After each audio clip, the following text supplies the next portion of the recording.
Okay. So, the conquest of India. Okay. So, it was, already 2.5 years, when Alexander was in Asia. And he had conquered already Syria, but not only Syria, but he also had conquered Egypt. And, the sea in this part of the Mediterranean. And, this part of the Mediterranean. And, since, Egypt could not handle his strength, his power, they had to crown him king in Memphis, the old capital of the pharaohs. Yeah. So,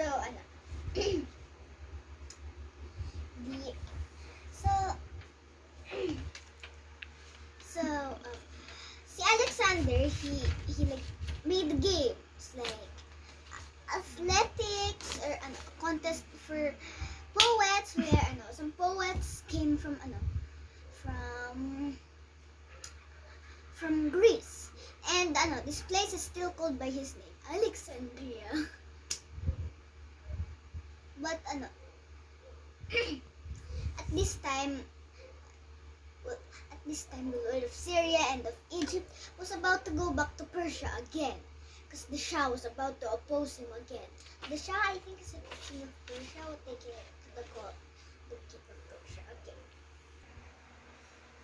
The battle was greatly fought, and this battle is like one of the greatest battles in history, in ancient history. With a crown. Get a crown. All right. So the Shah was running breathlessly for his life. His army scattered in winds, and most of his army, well, some of his army were held captive. Well, held captive. Okay, so.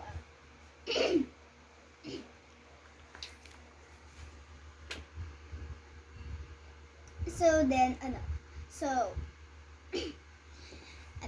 there went the great victor, or Alexander. So, it was like Alexander was just invincible.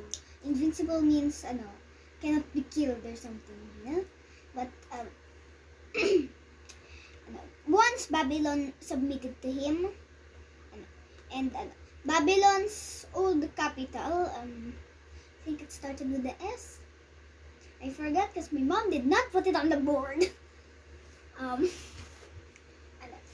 It was blown away.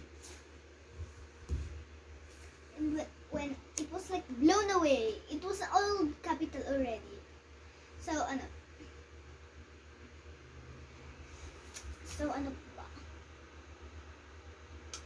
and then it was like since when the Shah died, Alexander was like gonna take his hands on Persia. So and diba, it was his dream to spread Greek ideas in the East, but diba, it never happened. But still, he went to like Persia, and then he married a Persian wife. He dressed himself in Persian clothing and in the Persian attire, and he also dressed himself in white, because that's what most Persian rulers dress in. Yeah. This change was highly unpopular for his countrymen. So like one day when they were at like the Persian fortress, they were like drinking the strongest wines there, the strong wines. Clytus, the foster brother and dear friend of Alexander, was drinking with him and Alexander, and he went to Alexander and like gonna like fight him.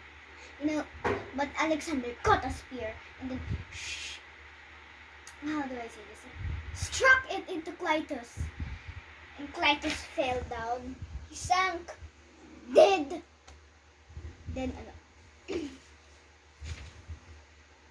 then after that, Alexander felt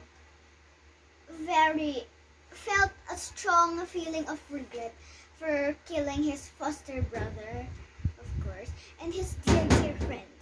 So he stayed in his tent for like 3 days, not eating nor sleeping until and he never went out of the tent.